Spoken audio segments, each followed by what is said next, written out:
तो हेलो बच्चों, एक बार पुनः स्वागत है आप सभी का राहुल एकेडमी की एक और बेहतर वीडियो में। तो प्यारे बच्चों, आज की इस वीडियो में हम लोग पढ़ने वाले हैं कक्षा 12 के भौतिक विज्ञान का एक बहुत ही महत्वपूर्ण प्रश्न जो आपके बोर्ड के एग्जाम में हर बार पूछा जाता है। तो प्यारे बच्चों, आज की जो हमारी मुख्य टॉपिक है वो है एम्पियर का परिपथीय नियम। ठीक है, तो प्यारे बच्चों, वीडियो शुरू करने से पहले यदि आप हमारे यूट्यूब चैनल पर पहली बार आए होंगे तो चैनल को सब्सक्राइब कर लीजिएगा। वीडियो पूरा देखिएगा बच्चों। वीडियो यदि आपको पसंद आती है तो वीडियो को लाइक करिए और साथ ही साथ चैनल को सब्सक्राइब करना न भूलिएगा। तो चलिए बच्चों, बिना किसी देरी के आज की वीडियो को शुरू करते हैं। तो प्यारे बच्चों, यहाँ पर देखिए जो हेडिंग मैंने लगा रखा है एम्पियर का परिपथीय नियम। तो एम्पियर जो नामक वैज्ञानिक है, इन्होंने नियम क्या दिया, उन्होंने ये बताया था कि कोई बंद परिपथ है तो उस बंद परिपथ की सीमा की अनुदिश जो चुंबकीय क्षेत्र है उसका रेखीय समाकलन और उस बंद परिपथ में प्रवाहित कुल धारा आई का क्या होता है, म्यू 0 गुना होता है। ठीक है, ये एम्पियर नामक वैज्ञानिक ने नियम दिया था। तो आइए इसी बात को हम लोग चित्र के माध्यम से समझ लेते हैं। ठीक है, तो प्यारे बच्चों, हम लोग मान लेते हैं कि ये हमारा क्या है, एक कोई बंद परिपथ है। ठीक है, यह हमारा क्या है, एक कोई बंद परिपथ है और इस बंद परिपथ की अनुदिश जो चुंबकीय क्षेत्र बी है, ठीक है, इस बंद परिपथ की अनुदिश जो चुंबकीय क्षेत्र बी है इसका रेखीय समाकलन, ठीक है, और इसका रेखीय समाकलन और इस बंद परिपथ में प्रवाहित कुल धारा आई का क्या होता है, म्यू 0 गुना होता है। तो ये हमारा क्या कहलाता है, एम्पियर का परिपथीय नियम कहलाता है। तो सूत्र बन जाता है कि बंद समाकलन vector B dot vector d l बराबर म्यू 0 इंटू आई। तो इसी को हमें प्रूफ करना होगा। ठीक है, तो आइए यहाँ पर सबसे पहले हम लोग नियम लिखते हैं, फिर इसके बाद इसकी प्रूविंग देखेंगे। तो यहाँ पर लिखेंगे प्यारे बच्चों, यहाँ पर लिखेंगे किसी बंद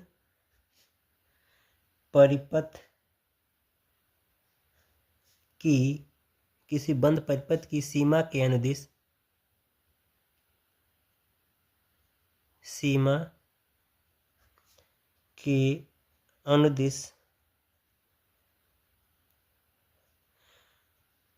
किसी बंद परिपथ की सीमा के अनुदिश चुंबकीय क्षेत्र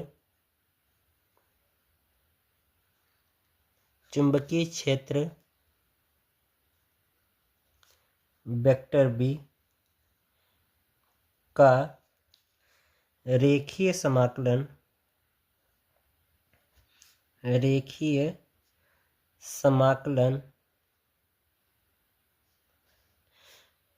पथ द्वारा घिरी कुल धारा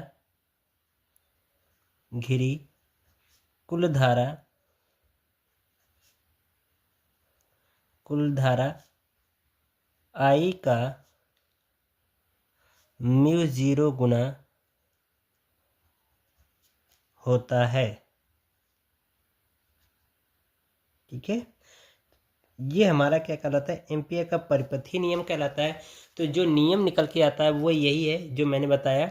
इसमें कहा गया है कि जो किसी बंद परिपथ की सीमा की अनुदिश जो चुंबकीय क्षेत्र है, ठीक है, सीमा की अनुदिश, ये वाला, ये सीमा हो गई, और इसके अनुदिश चुंबकीय क्षेत्र का रेखीय समाकलन, ठीक है, ये किसके बराबर होता है, म्यू 0, यानी कि प्रवाहित धारा आई की क्या होता है, म्यू 0 गुना होता है। ठीक है, तो ये हमारा क्या कहलाता है, एम्पियर का परिपथीय नियम कहलाता है।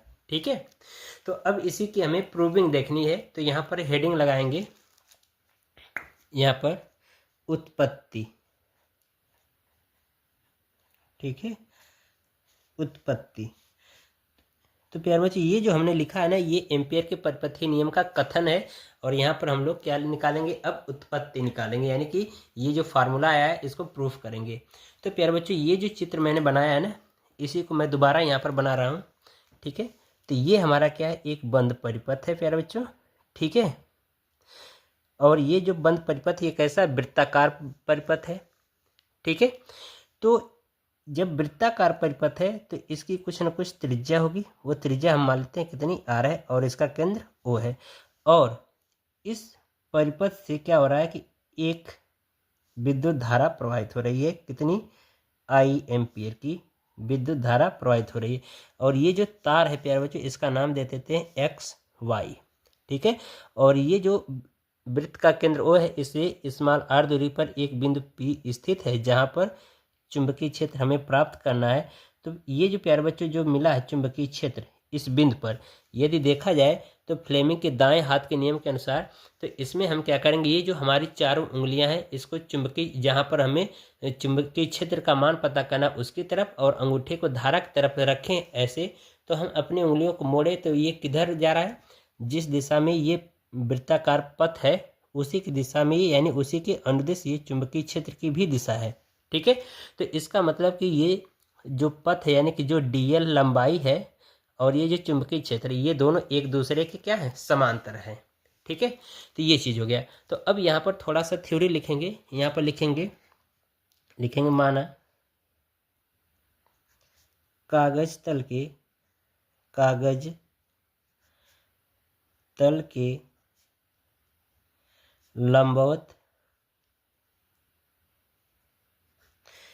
लंबवत एक तार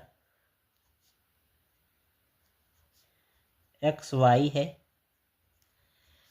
जिसमें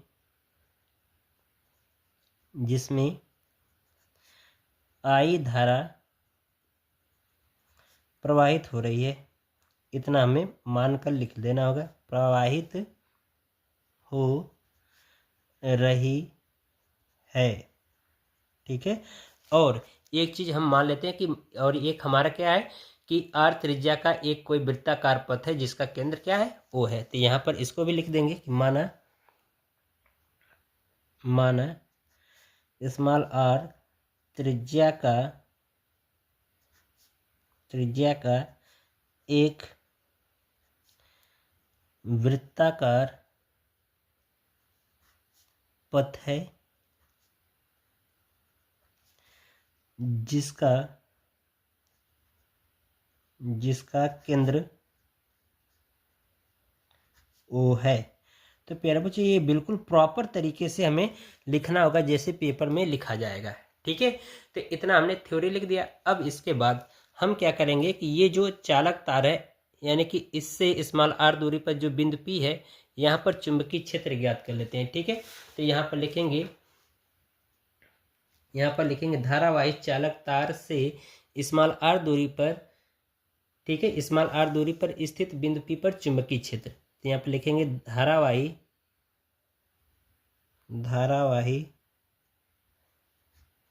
चालक तार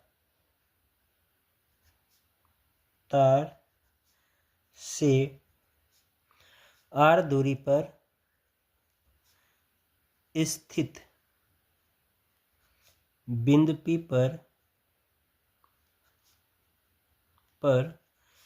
चुंबकीय क्षेत्र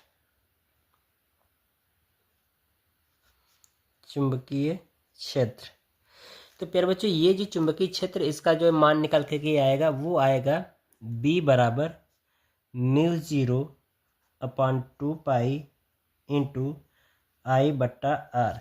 ये मिल जाएगा समीकरण नंबर 1। और ये जो प्यारे बच्चों हमारा जो ये सूत्र लिखा है ना, ये अनंत लंबाई के लिए कोई चालक तार है तो उसके कारण चुंबकीय क्षेत्र है। तो यहाँ पर तार का जिक्र नहीं किया गया कि वो एक परिमित लंबाई का है कि अनंत लंबाई का है। तो यहाँ पर हम लोग मान के चलते हैं कि ये जो तार क्या है एक अनंत लंबाई का है। ठीक है। तो अनंत लंबाई के कारण हम यहाँ पर क्या करेंगे, चुंबकीय क्षेत्र का जो सूत्र निकलेगा वो रखेंगे यहाँ पर। तो ये हमारा अनंत लंबाई के लिए जो चालक तार होता है उसके चुंबकीय क्षेत्र का ये सूत्र होता है। तो यही हम लोग क्या करेंगे, लिखेंगे। ठीक है। तो ये हो गया। तो ये मिल गया हमारा समीकरण नंबर 1। अब इसके बाद प्यारे बच्चों हमें क्या करना है, इस पूरे परिपथ की यानी इस पूरे पथ की सीमा के अनुदिश चुंबकीय क्षेत्र ज्ञात करना है। तो यहाँ पर लिखेंगे चुंबकीय क्षेत्र,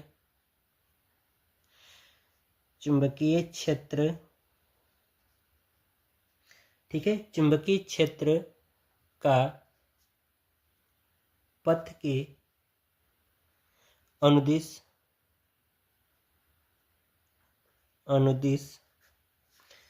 रेखीय समाकलन।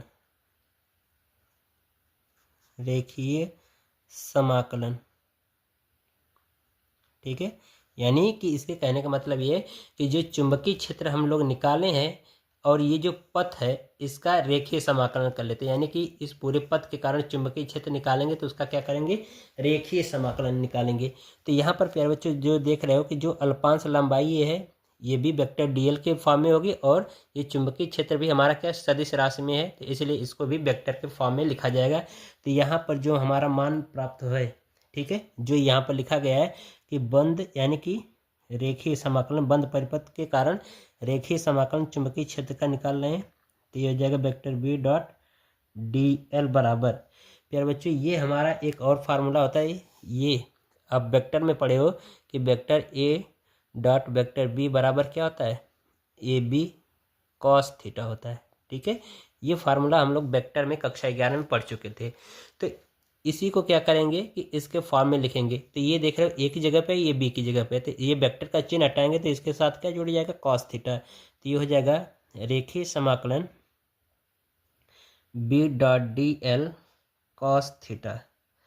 ठीक है, और प्यारे बच्चों यहाँ पर देखो जो चित्र है, हमने बताया था कि जो ये लंबाई जो डी एल है, ठीक है, ये और चुंबकीय क्षेत्र बी, ये दोनों एक ही दिशा में यानी कि एक दूसरे के अनुदिश हैं। तो इसलिए यहाँ पर बना कोण कितना हो जाएगा, 0 अंश हो जाएगा। तो यहाँ पर हम लिख देंगे थीटा बराबर, चूँकि थीटा बराबर कितना होगा हमारा 0 अंश होगा, तो यहाँ पर 0 अंश रख दीजिए। ठीक है, तो ये हो जाएगा रेखीय समाकलन vector B dot d l, vector d l बराबर हो जाएगा रेखीय समाकलन B dot d l cos 0 अंश, और कॉस 0 अंश का प्यारे बच्चों हमें मान पता है 1 होता है, तो यहाँ पर लिख देंगे कॉस 0 अंश बराबर कितना 1। तो यहाँ पर 1 रख देंगे तो हमें प्राप्त हो जाएगा बंद समाकलन वेक्टर डी एल बराबर बंद समाकलन बी डॉट डी एल, ये प्राप्त हो जाएगा। तो हम क्या करेंगे कि ये जो समाकलन करना है ये लंबाई के यानी कि पथ की लंबाई के अनुदिश करना है, तो ये चुंबकीय क्षेत्र जो बी है ये कांस्टेंट हो जाएगा, तो इसको बाहर ले लेंगे तो ये हमें मिल जाएगा, यहाँ पर इसको नोट करेंगे तो ये हो जाएगा बी बंद यानी बंद समाकलन या रेखीय समाकलन डी एल। तो इसका समाकलन कर देंगे तो ये हो जाएगा एल, और ये एल क्या होगा, इस वृत्ताकार परिधि के बराबर होगा, जो लंबाई होगी इस वृत्ताकार परिधि के बराबर होगी।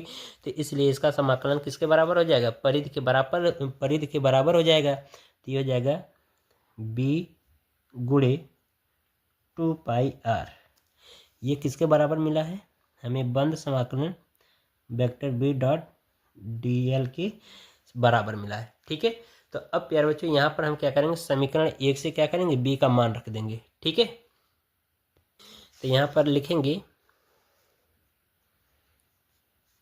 ठीक है, लिखेंगे समीकरण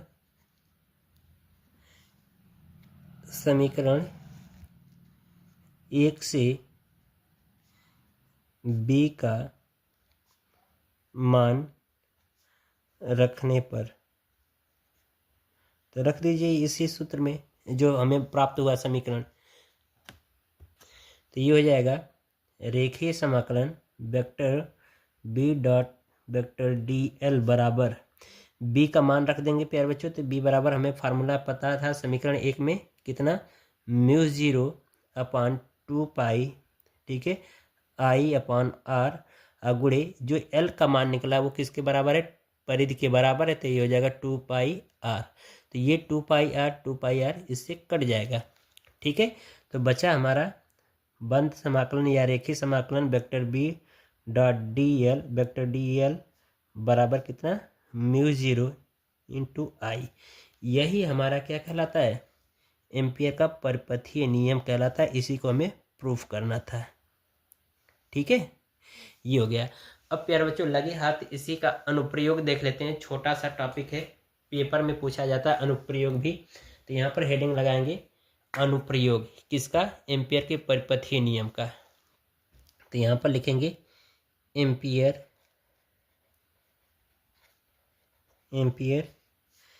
के परिपथीय नियम का अनुप्रयोग। ठीक है, अनुप्रयोग क्या है प्यारे बच्चों, पहला हेडिंग हो जाएगा ये आपका अनंत लंबाई